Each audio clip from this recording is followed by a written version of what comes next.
Boa noite, pessoal. Estamos mais uma vez para gravar mais uma aula, a terceira aula gravada, em razão do meu afastamento durante os últimos 10 dias, mais ou menos, né? Afastamento motivado por questão de saúde. E eu estou vindo aqui hoje, então, para gravar essa terceira aula que corresponde, na verdade, para a turma da noite, a aula da última quinta-feira, dia 19 de maio, e para a turma da manhã, a aula da sexta-feira de manhã, de hoje de manhã, dia 20 de maio. Nós hoje vamos dar continuidade ao que vínhamos estudando no nosso último encontro. Nós vínhamos falando da experiência do Brasil, experiência de desenvolvimento econômico do Brasil, porém, vínhamos dando aqui um foco muito específico a esse estudo, que era a respeito do processo de construção da dependência econômica do Brasil. E mesmo no tocante a essa questão, nós nos limitávamos aqui a falar a respeito da dependência que o Brasil criou em relação à forma capital-dinheiro, né? Que, como nós já tivemos a oportunidade de conversar, né? O capital-dinheiro, ele constrói, né?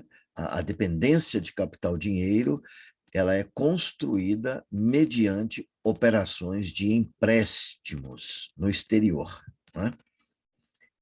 E no nosso último encontro, mostrei aqui para vocês uma tabela com a evolução dos empréstimos que o Brasil fez, ou melhor, a evolução da dívida externa do Brasil. E o que nós podemos observar nesse estudo é que o capital dinheiro estrangeiro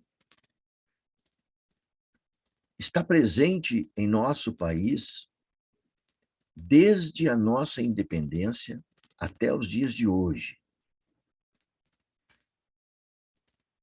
O Brasil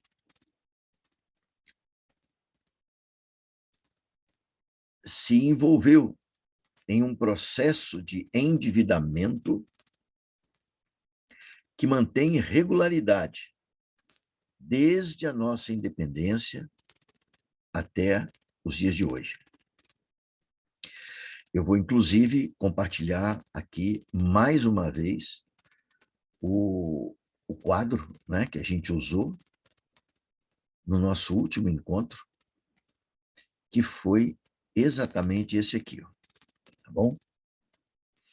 Então, aqui a gente percebe lá, ó, desde 1822, ano da nossa independência, até praticamente hoje, né? Aqui o último dado aqui é de 2021, porque 2022 ainda não terminou, então os dados estariam incompletos. Então, aqui é o dado final de 2021, né? Mesmo se nós tomarmos aqui como referência o ano de 1964, quando a nossa dívida externa, em dólar, acumulada, já era de 2,5 bilhões de dólares, né? De lá para cá, ela pulou para 567 bilhões de dólares, né? Bom, importante para nós aqui, como eu já disse na última aula e repito agora, é observar a regularidade do endividamento da economia brasileira. Essa regularidade é que faz do nosso país um país dependente de capital, dinheiro estrangeiro.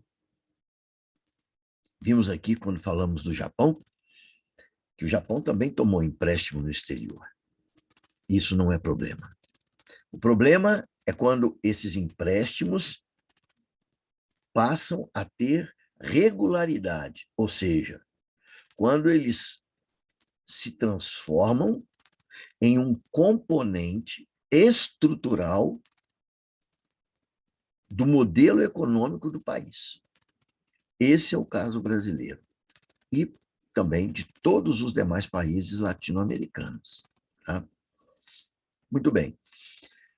Eu disse para vocês, no final da última aula, que a partir aqui de 1984, o endividamento do Brasil continuou, o endividamento externo, ele continuou a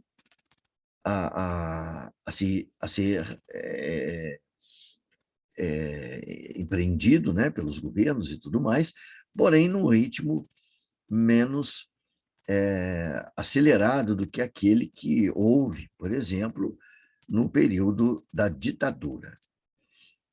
Mas eu disse também que a partir de 95, a partir de 94, 95, né, vai haver uma mudança neste processo de financiamento da economia brasileira no exterior. E é disso que eu quero falar hoje, porque isso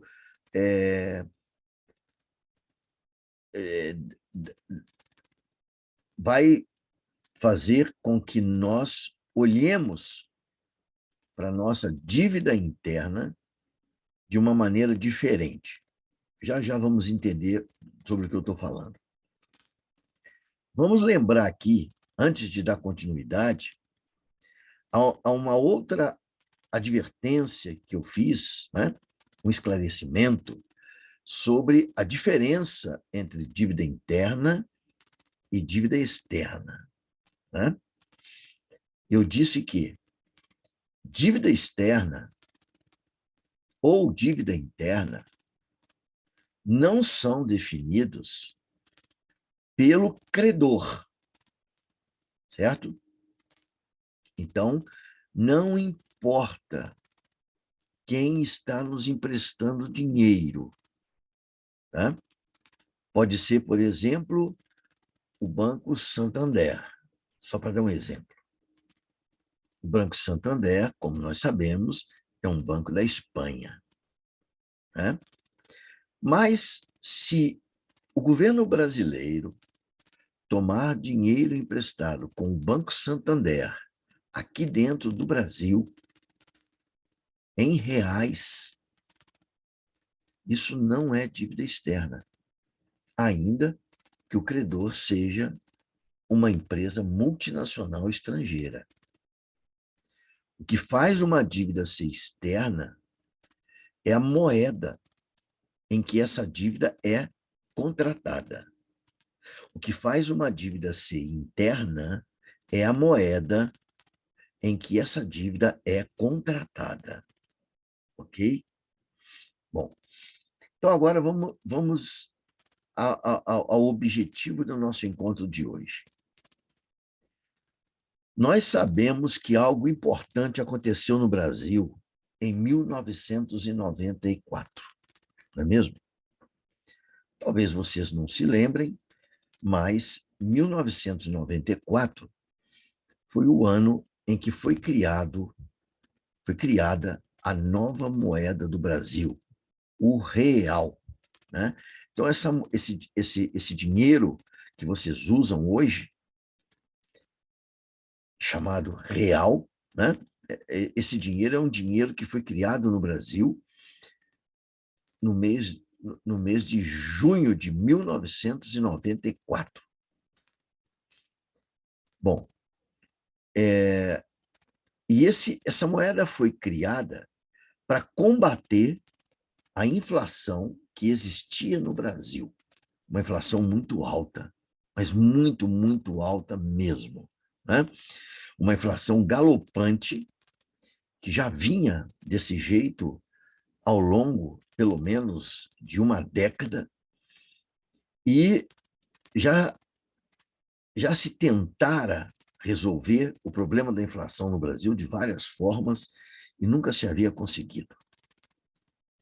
E a solução virá com a criação da nova moeda.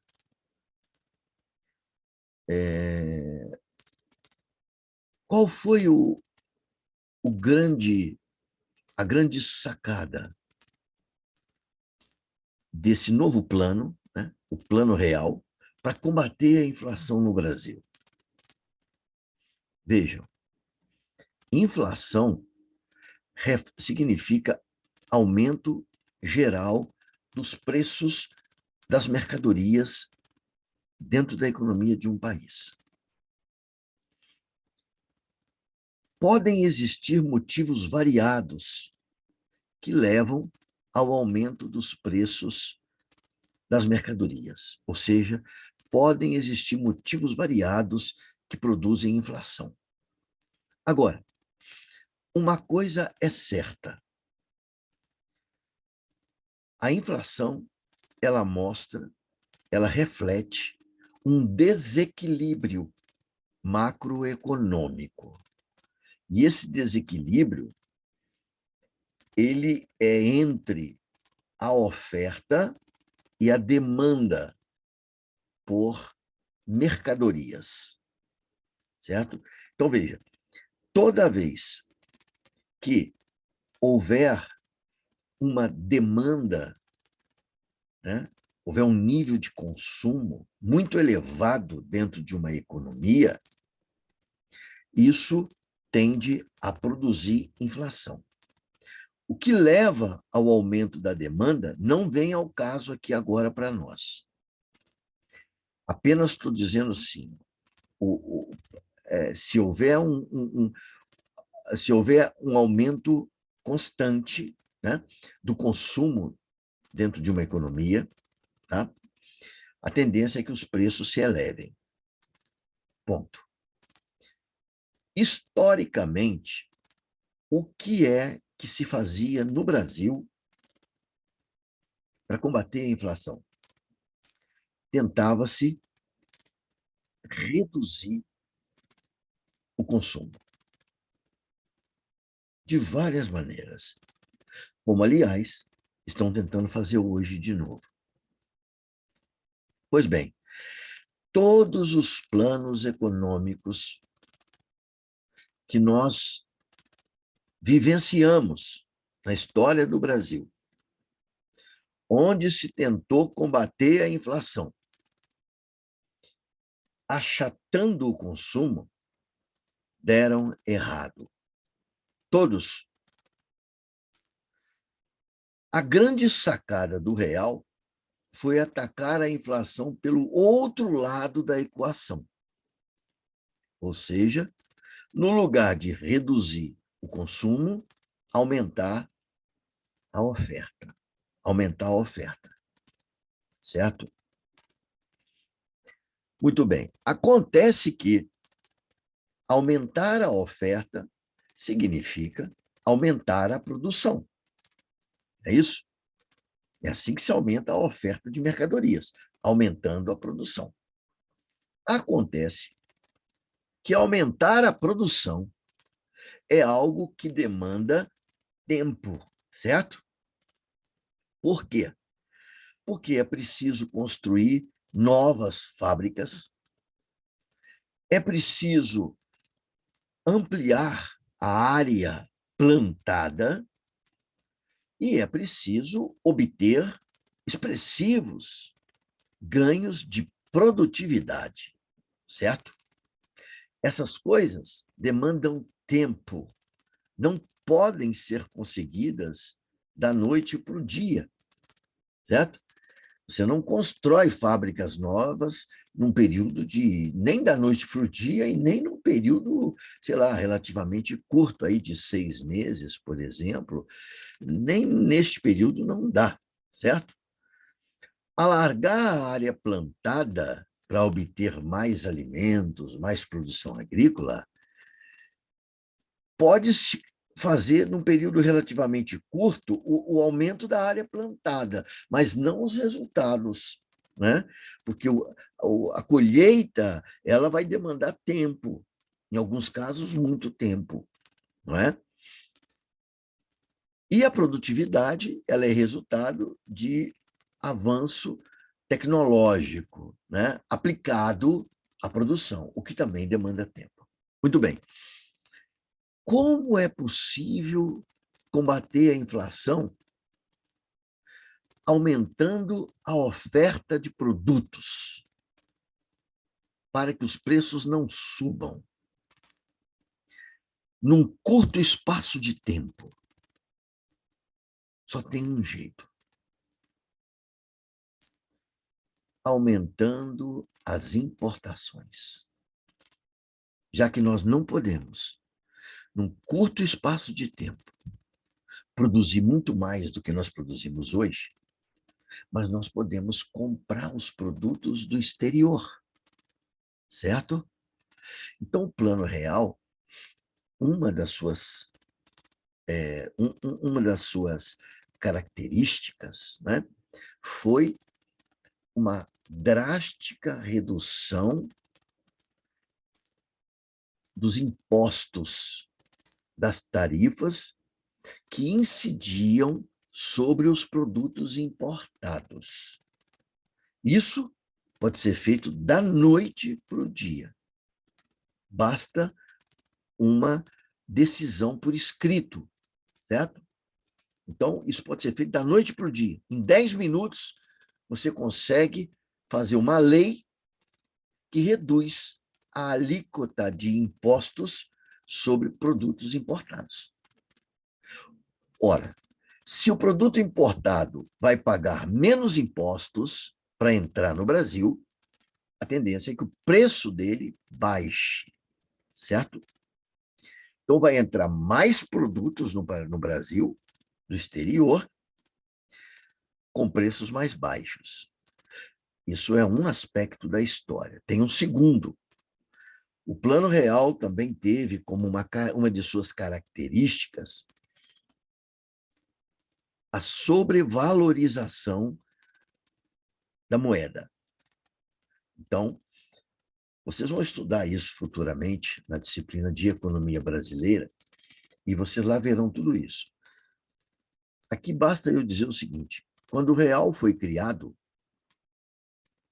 a taxa de câmbio entre o real e o dólar era de 1 para 1. Ou seja, $1 comprava R$ 1 comprava $1. Essa taxa de câmbio tornou os produtos importados mais baratos no Brasil, certo? Imagina hoje. Hoje nós estamos com uma taxa de câmbio, eu vou arredondar aqui, tá bom? Em torno aí de R$ 5 por dólar, certo? Então imagina, um produto importado que custe $100 lá no exterior, para nós aqui no Brasil vai custar $500. R$ 500, certo? Custa $100 no exterior, a taxa de câmbio é 5, então ele vai custar R$ 500 no Brasil. Mas no começo do Plano Real, a taxa de câmbio era de 1 para 1. Então, o que custava $100 no exterior, custava R$ 100 aqui no Brasil, não R$ 500.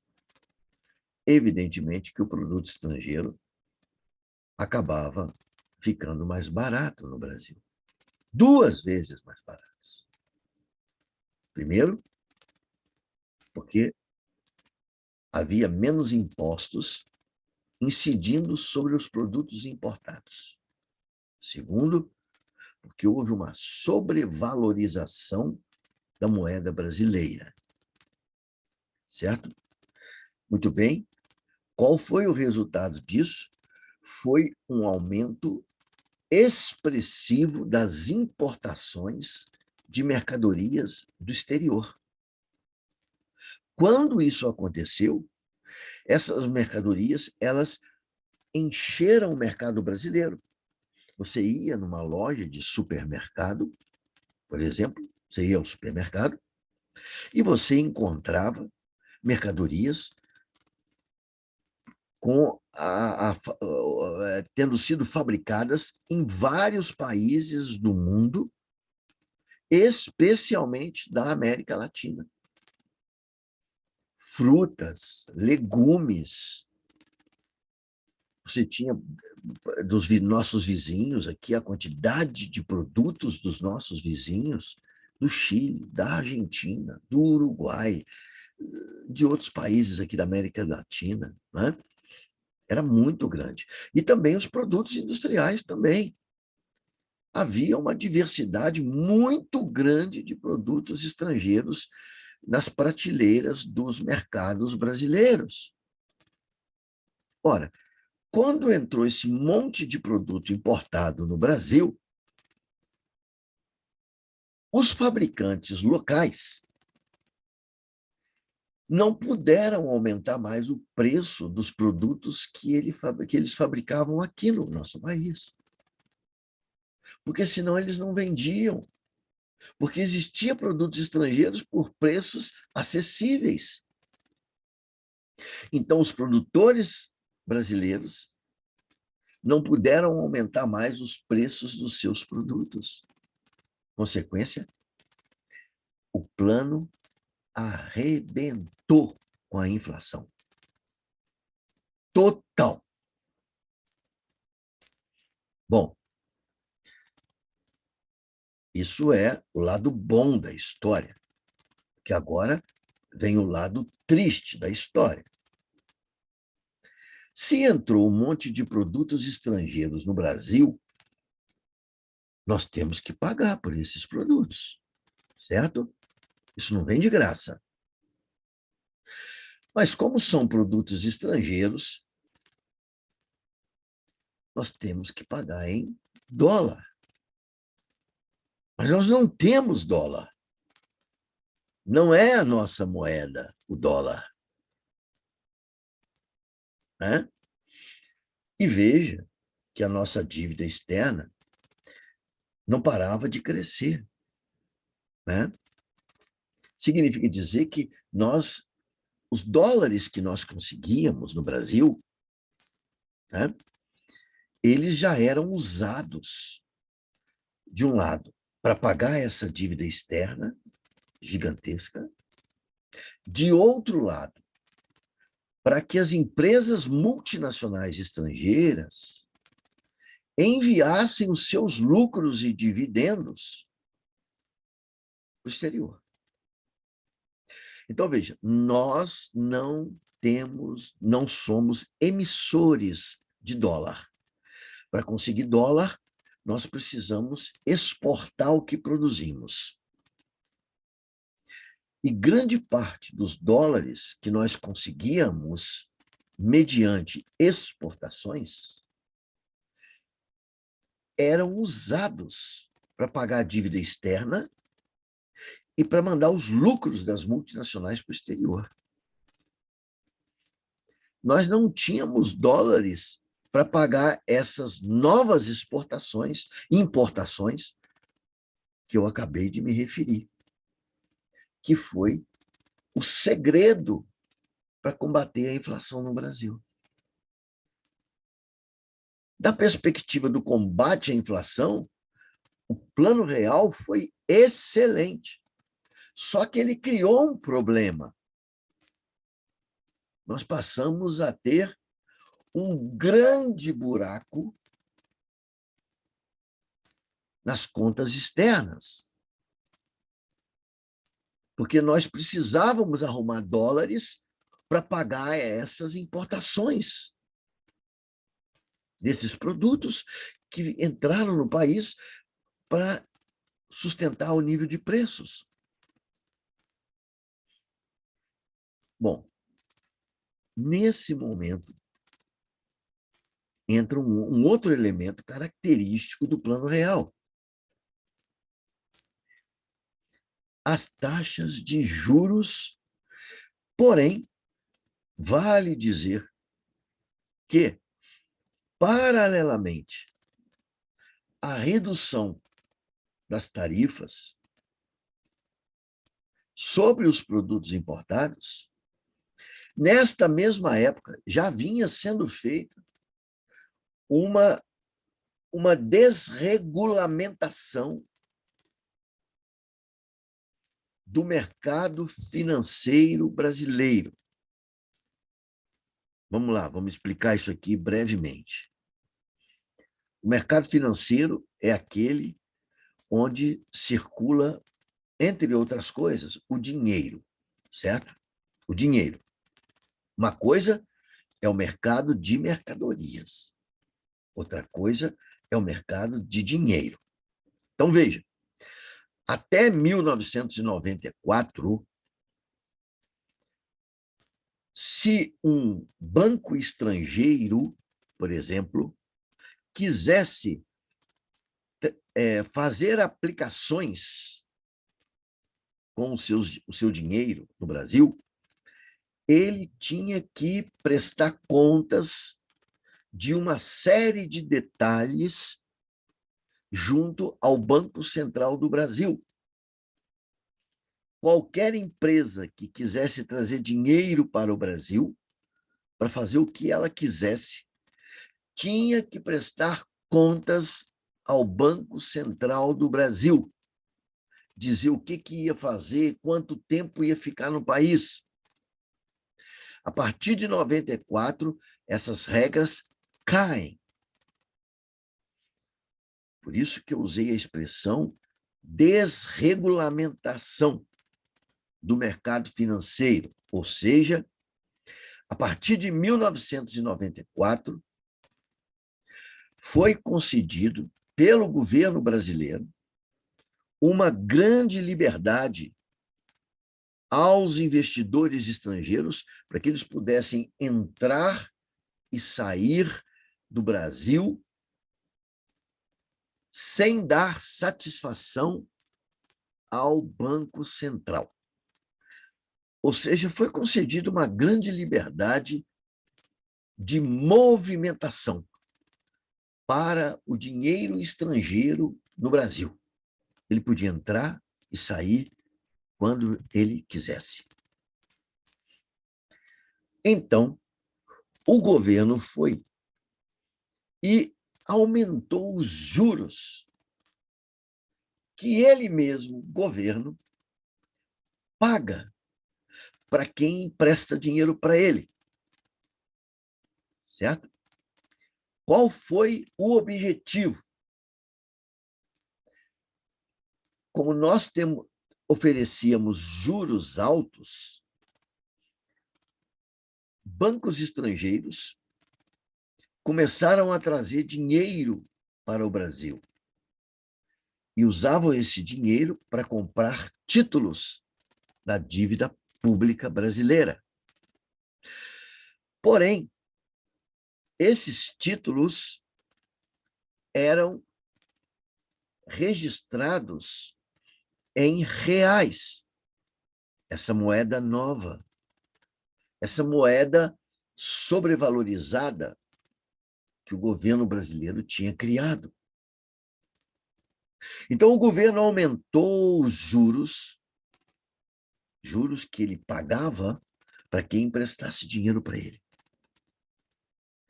Graças a isso, os investidores estrangeiros, principalmente grandes bancos estrangeiros, começaram a trazer parte daquele dinheiro que eles possuíam para o Brasil e aplicar em títulos da dívida do governo federal brasileiro. Por quê? Porque esses títulos pagavam juros muito altos, o que era um grande atrativo. Eu vou agora mostrar para vocês, a gente vai continuar explicando aqui, tá? Mas eu vou mostrar para vocês aqui um quadro semelhante a esse que está aqui, porém agora com a dívida interna do Brasil. Então tem aqui, ó, 3 quadros. vendo? Começa lá em 94. Vejam o que aconteceu com a dívida interna do Brasil. Lembre-se, dívida interna, ela é registrada em reais, ou seja, em moeda nacional, certo? Em 94, nós tínhamos uma dívida da ordem de 33 bilhões de reais. Em 94. Esses dados aqui, como está escrito lá embaixo, no slide, esses dados aqui são do IPEA, tá? O IPEA é um órgão do governo federal brasileiro, tá? Então, são dados oficiais. Em 94, nós tínhamos uma dívida pública, né, do governo, interna, de 33 bilhões 395 milhões. Olha só o que acontece com essa dívida nos primeiros anos do Plano Real. Já em 95 ela dobra, vai subindo, vai subindo. Em 2002, ela alcança 363 bilhões de reais. Veja, neste período aqui, ela é multiplicada por mais de 10. Multiplicada por mais de 10. Ela pula de 33 para 363 bilhões de reais. Aqui são reais, hein? Tá bom? Aqui são reais. Por que eu separei este período de 1994 a 2002? Porque eu acho que é interessante a gente ver as coisas também por períodos de governo, tá? Aqui, isso aqui corresponde aos 2 mandatos presidenciais de Fernando Henrique Cardoso, certo? Então, isso aqui é o período de governo de Fernando Henrique Cardoso. A dívida pública interna foi multiplicada por 10. Continua. Agora a gente vai entrar nos 2 mandatos de presidente da República do Lula, né? Olha o que acontece aqui, ó. O Lula pega a dívida lá em 363 bilhões e ela sobe ao longo dos 8 anos de mandato para 1 trilhão 220 bilhões. Olha, sem fazer um cálculo aqui exato, né? Aproximadamente a dívida foi multiplicada por 4 nesse período. Então, no período do Fernando Henrique Cardoso, a dívida foi multiplicada por 10. No período do Lula, a dívida foi multiplicada por 4. Aqui no outro quadro, ó, eu pego inicialmente de 2010 aqui até 2015, 16, aliás, 16.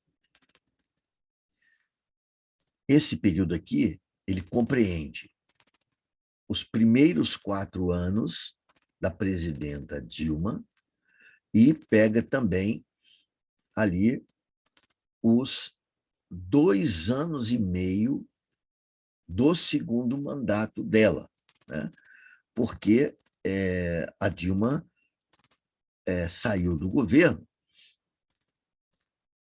na metade, né? Na metade de 2016, certo? Mas aqui, vamos considerar que até o final de 2016, a dívida que ela deixou, vamos considerar, tá? Então, veja, ela pegou uma dívida de 1 trilhão 220 bilhões e jogou para 2 767, certo? Então, podemos dizer aqui que essa dívida aqui ela foi um pouco mais do que duplicada. Um pouco mais do que duplicada, certo? E, finalmente, daí para frente, nós tivemos aqui 2 anos e meio, perdão, 1 ano e meio, né?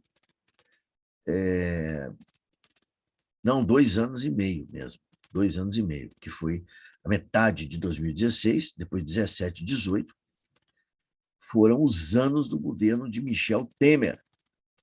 Tá? E depois de 2019, 2021, que pulou o ano de 2020, mas de 2019 a 2021, o governo de Jair Bolsonaro. Então, veja, aqui, ó, em termos proporcionais, é claro que o número de anos também aqui é muito diferente, né, gente? É bom olhar com atenção isso aqui, tá?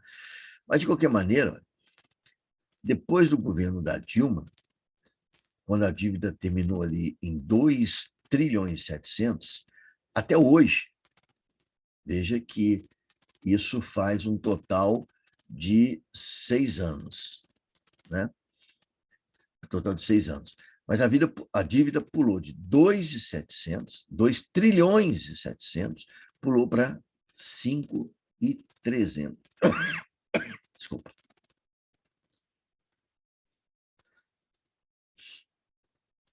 Então, veja, a dívida praticamente, né, praticamente ela dobra, certo? Mais uma vez. Tá? Agora, se nós olharmos para 1994, veja que não é muito, né?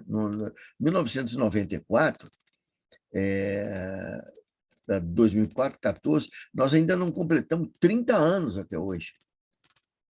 Ainda não completamos 30 anos, de 94 até hoje. São 28 anos. De 94 até hoje, 28 anos. E a dívida teria pulado de 33 para 5.349. 5 trilhões. Ou seja, a dívida foi multiplicada por aproximadamente 150 vezes. 150 vezes. Você certamente quer saber por que essa dívida cresceu desse jeito. Muito bem, vamos explicar. Lembre-se de tudo que a gente já falou aqui.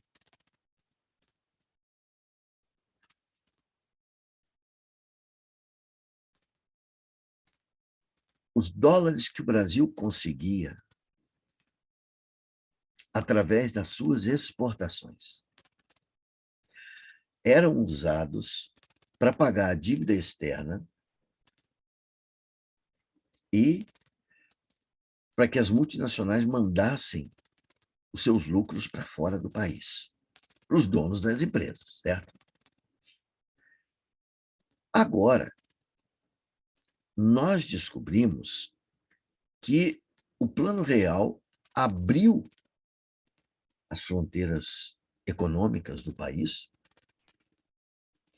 e permitiu que nós começássemos a consumir dentro do país muito, muito, muito mais produtos importados. Tínhamos que pagar. Como? Se nós não temos mais dinheiro para pagar, não temos dólares. Ah, vamos atrair dólares do exterior, certo? Certo. Como fazemos isso?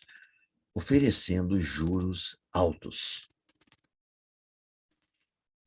Então, o investidor vinha e trazia dólares. Só que essa aplicação que ele fazia, né, tinha um período de validade, que podia variar enormemente, tá? De 6 meses, 1 ano ou mais, né?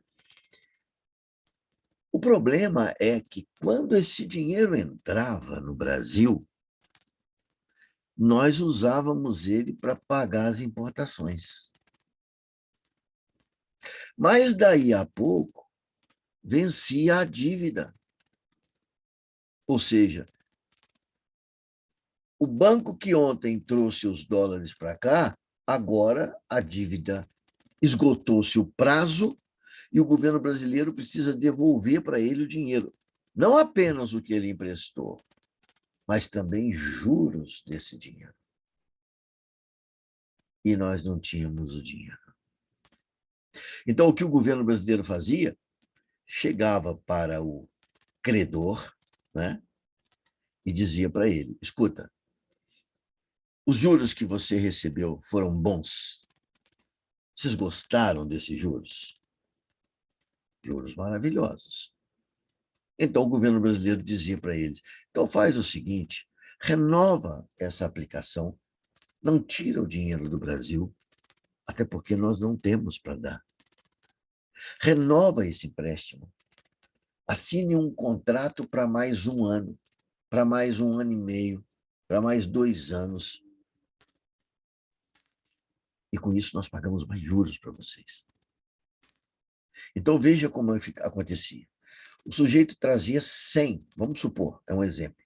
O sujeito trazia 100 do exterior e ganhava, por exemplo, 15% de juros. O 100 que ele tinha trazido virava 115. Aí o governo falava para ele: não tira o dinheiro ainda, deixa mais um ano, você ganha mais 15%. Então, aqueles 115 recebia 15%, o que ia dar mais ou menos 16, aproximadamente, estou fazendo aqui uma conta por alto. Ele ia dar 16, o que fazia com que os 100 que ele trouxe há 2 anos, agora já estivesse em 131. E assim sucessivamente. Ou seja,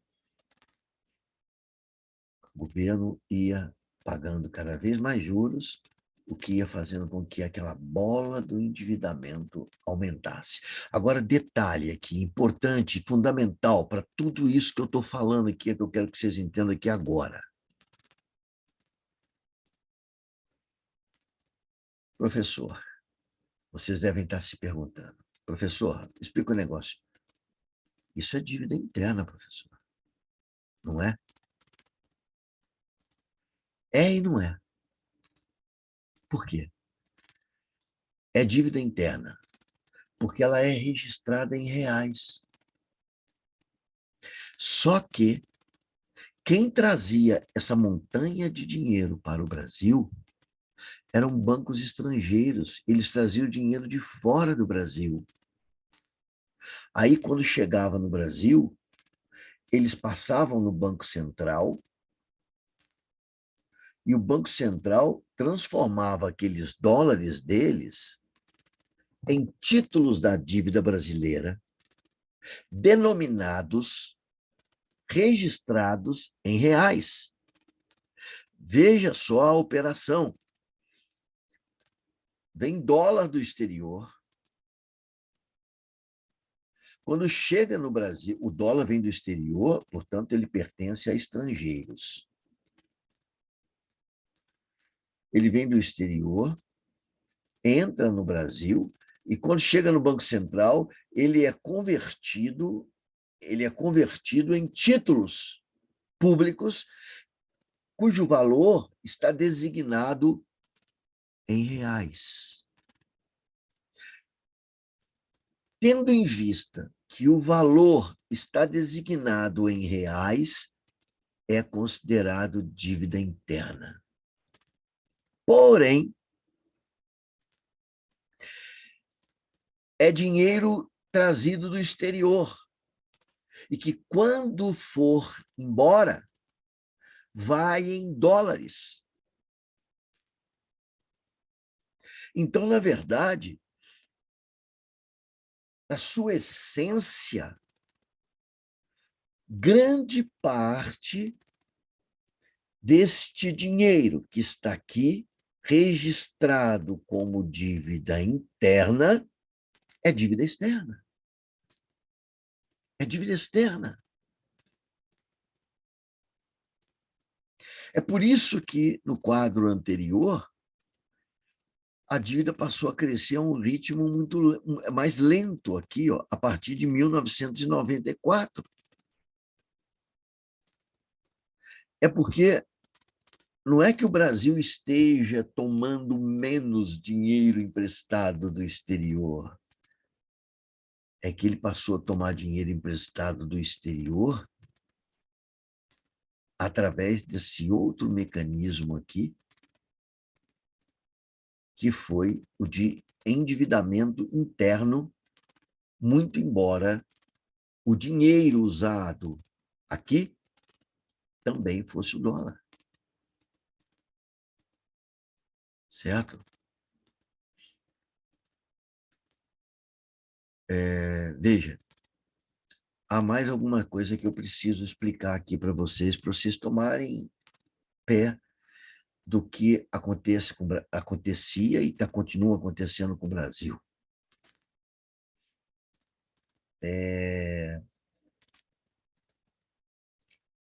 Na década de 1990,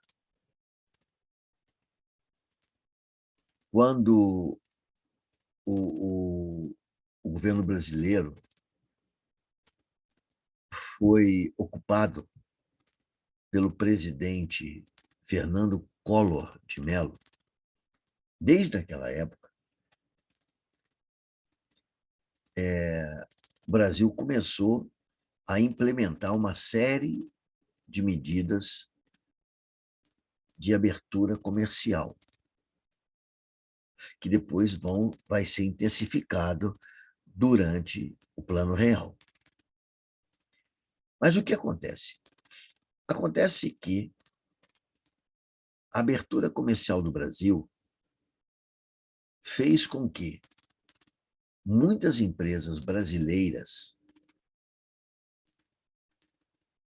que existiam e sobreviviam no nosso país, graças à proteção econômica que existia, de tarifas, essas empresas, quando essas tarifas vão sendo eliminadas, e isso se agrava na época do Plano Real, essas empresas perdem a capacidade delas de competir com as empresas estrangeiras. E essa perda de capacidade competitiva leva-as a um dilema. O que vamos fazer?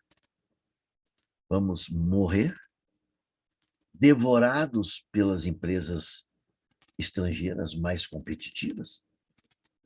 Ou vamos nos entregar para as empresas estrangeiras? E o que aconteceu foi exatamente a segunda opção, evidentemente, porque a outra opção, ela, na verdade, era a opção pela morte. Então, o que vai acontecer na década de 1990 é que muitas empresas brasileiras vão ser compradas por empresas estrangeiras. Isso vai acontecer no Brasil todo. Aqui no Paraná, existe um caso típico que foi muito presente, né? Aqui no Estado, e que mexeu muito com a economia do Estado, porque era uma empresa antiga, de propriedade de empresários locais, né? Que era o Mercadorama. Nesse caso, uma empresa comercial, certo? Mas pouco importa. Isso aconteceu com empresas do setor produtivo, empresas do setor comercial, empresas do setor financeiro, bancos, né? Muitas empresas que eram de brasileiros foram vendidas para estrangeiros. Nesse caso, os brasileiros receberam dinheiro pela venda da empresa, mas eles não tinham mais a empresa. Eles tinham dinheiro. O grande problema é que se esse dinheiro não, não, não pode ser multiplicado, daqui a pouco ele acaba. Como é que os empresários multiplicavam a fortuna deles quando eles tinham a empresa? Através dos lucros. Mas agora eles não têm mais a empresa, mas têm dinheiro. É preciso arrumar um jeito desse dinheiro se multiplicar. Então, saibam que uma parte importante desta dívida interna aqui não é necessariamente dólar. É dinheiro de empresários brasileiros que passaram a colocar, investir a sua riqueza em títulos do governo brasileiro. Então, os juros altos criados para sustentar o Plano Real, ele passou a remunerar não apenas investidores estrangeiros que entravam no Brasil para comprar títulos públicos, mas a remunerar também os antigos empresários brasileiros que não tinham mais empresa, mas tinham dinheiro em mãos. Eles passaram a viver de títulos públicos. Certo? Hoje, presentemente, nós ouvimos falar o tempo todo em rádio, jornal e televisão. O governo vai aumentar os juros para combater a inflação. Não é verdade. O governo aumenta os juros para remunerar os investidores que emprestaram dinheiro para ele. Juros é o que o governo paga para quem emprestou dinheiro para ele. E um grande número desses emprestadores de dinheiro para o governo brasileiro são grandes multinacionais, principalmente bancos estrangeiros, e ex-empresários brasileiros, que hoje não são mais empresários, são especuladores. Então, veja só aqui dois aspectos do que nós estamos falando. Primeiro, e esse aqui para o contexto do nosso conteúdo, do programa da nossa disciplina, é o mais importante. O Brasil possui uma enorme dependência de capitais estrangeiros, especificamente, mas não exclusivamente, de capital dinheiro, ou seja, empréstimos. Segundo, existe uma parcela importante da dívida pública brasileira que serve para sustentar uma parte da elite brasileira que se converteu de empresarial para financista, de donos de empresas para emprestadores de dinheiro para o governo. A nossa dependência do capital dinheiro, tanto de estrangeiros quanto da elite brasileira, se manifesta de forma clara através das taxas de juros elevados que nós temos hoje na nossa economia. Taxa de juros elevada que compromete todo o processo de desenvolvimento do Brasil. Eu vou mostrar para vocês aqui, no próximo slide. Nesse slide aqui, ele é relativo a 2019, certo? E aqui, ó, nesse slide, o que mostram esses números aqui? Mostram que em 2019, tá vendo aqui nessa parte amarela aqui da pizza, desse gráfico de pizza, tá vendo aqui, ó? Olha lá o percentual. 40,66% de tudo que o governo brasileiro gastava era para o pagamento de juros para nacionais e principalmente para estrangeiros.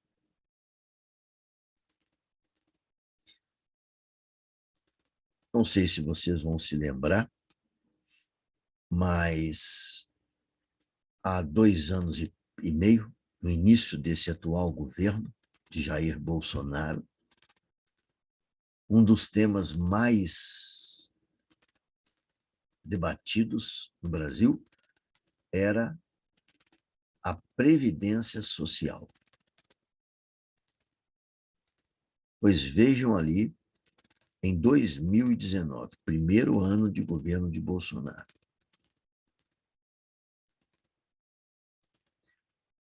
o governo gastava com a Previdência 24,48% do seu orçamento.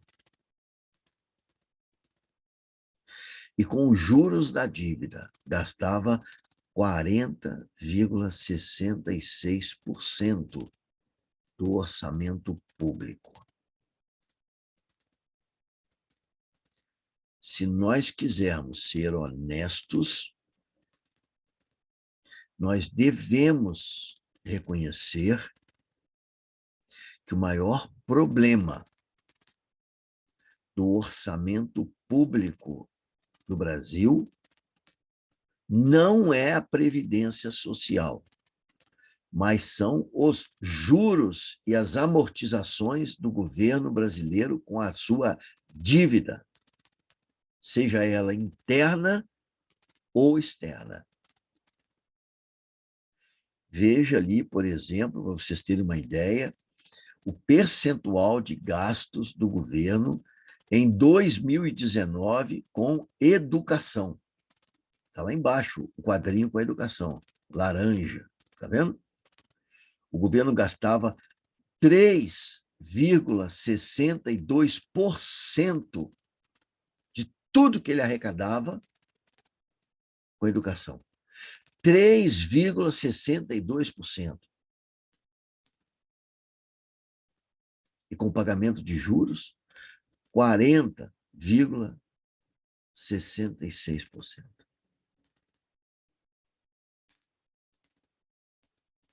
O governo gastava 10 vezes mais. Mais do que isso, né? Mais do que isso. O governo gastava ali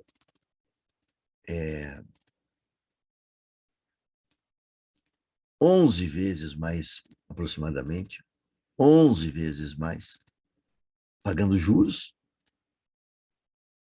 do que investindo na educação brasileira. Olha lá os gastos com a saúde no Brasil. Soma agora os gastos do governo brasileiro com educação, que é para formar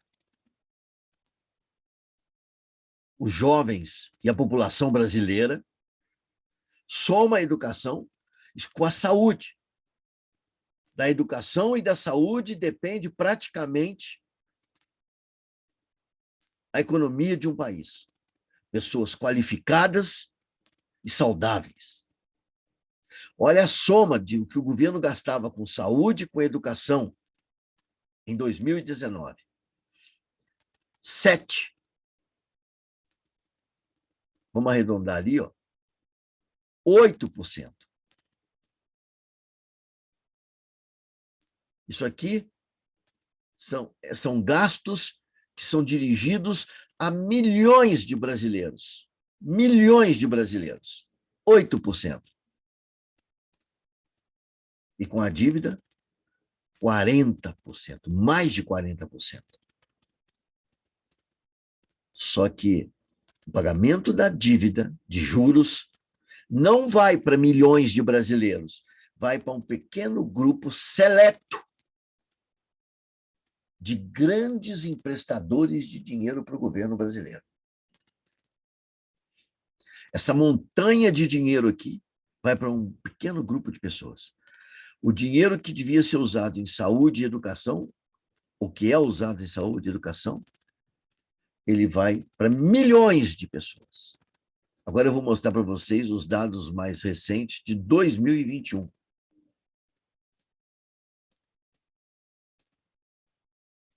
Está vendo aí?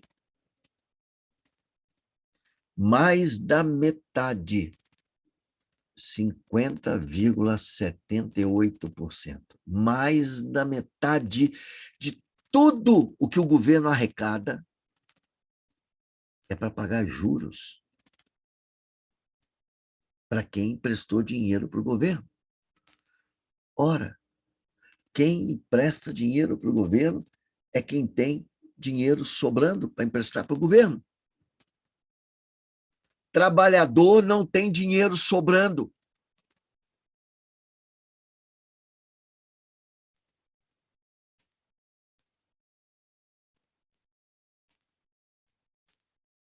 Vocês se lembram de tudo que nós estamos falando aqui, certo? Vocês se lembram que o professor Robert Alexander dizia para nós que nos países subdesenvolvidos existe dinheiro e existe recursos para promover o desenvolvimento econômico e industrial desses países. Mas o dinheiro vai para fora do Brasil. Ia. Não precisa ir mais. Hoje, o dinheiro é usado para a rolagem da dívida do governo federal. E o próprio governo remunera essas pessoas com taxas de juros elevadas. O dinheiro que podia estar indo para a indústria, está indo para a educação, está indo para a saúde, para promover o desenvolvimento do país, está sendo enredado e controlado por um número relativamente pequeno de investidores que preferem ver esse dinheiro se multiplicar no mercado financeiro. Bom, evidentemente que isso aqui compromete o desenvolvimento econômico do país, né? E se nós hoje, nós Brasil, estamos pagando os juros de 12,75% que pagamos, isso denota uma enorme dependência financeira que nós temos, seja com o capital estrangeiro, seja com os grupos de investidores nacionais que, diante da incapacidade de competirem com os estrangeiros, optaram por uma existência especulativa.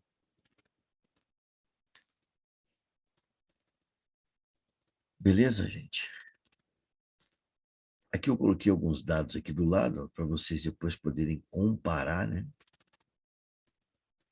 O que se gasta com juros, né? Esse primeiro item lá do lado esquerdo, e alguns outros gastos aí importantes, né, do país, né? Como, por exemplo, gastos com Bolsa Família, né? Só para vocês terem uma ideia aqui, ó, em 2021,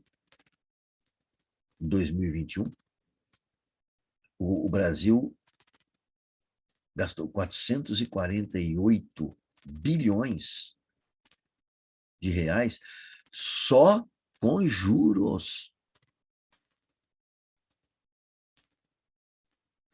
No mesmo ano, nós gastamos 68 bilhões de reais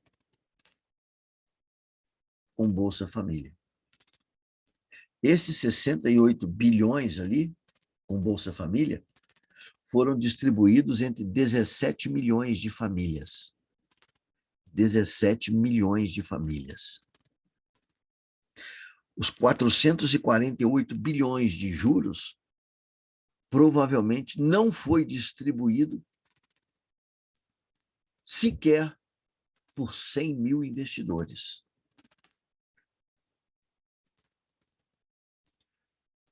Bom, gente, eu vou interromper aqui o compartilhamento e a gente vai encerrar aqui agora esse nosso encontro. Eu quero dizer para vocês que eu tenho me tratado ao longo dessa semana. Estou em quarentena, praticamente 24 horas por dia. E como vocês podem ver, apesar de alguma coisinha ou outra aqui pequena e tal, eu estou bem e eu espero que o teste que eu vou fazer de Covid nesse sábado ou domingo, eu espero que dê negativo, porque eu já me sinto bem. Então, na terça-feira, tanto para os alunos da manhã quanto para os alunos da noite, da turma da noite, a gente possa, então, recomeçar os nossos encontros presenciais. E no nosso encontro da terça-feira, tanto manhã quanto noite, eu pretendo, então, fazer uma síntese dessas últimas 3 aulas, de tudo que a gente viu aqui, para que a gente possa, então, dar continuidade no estudo do conteúdo do nosso programa. Tá bom? Então, olha, eu agradeço vocês, peço que assistam o vídeo, anotem dúvidas, e a gente vai fazer uma síntese, então, de tudo isso, inclusive das dúvidas de vocês, no nosso encontro da próxima terça-feira. Combinado, gente? Eu desejo a todos um ótimo final de semana e a gente se vê muito em breve. Um abraço para vocês e até terça-feira. Tchau.